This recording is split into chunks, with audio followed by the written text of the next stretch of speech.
Papasakok, kaip atrodė vieta, kur jūs gyvenot.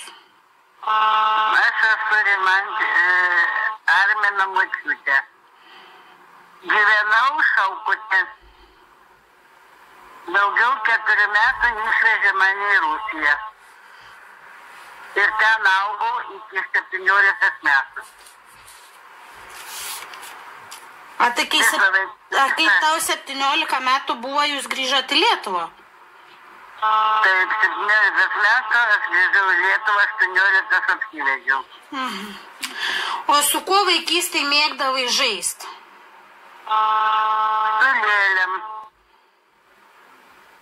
Skudurinėm ar taip kažkokiam? Vieną lėlę turėjau pirktinę. Buvo mano pirkę tėvai, a daugiau aš pati pasisiūdavau, suvyniodavau tokius atlikus nuo špurliukų mama duodavo, susistukdavau, peržirdavau, pasidarydavau lėlių. Skudurinių lėlių? Skudurinių lėlių žaisdavau. Daugiausia žaisdavau ant smėlio. Smėlyje dėžėtoj.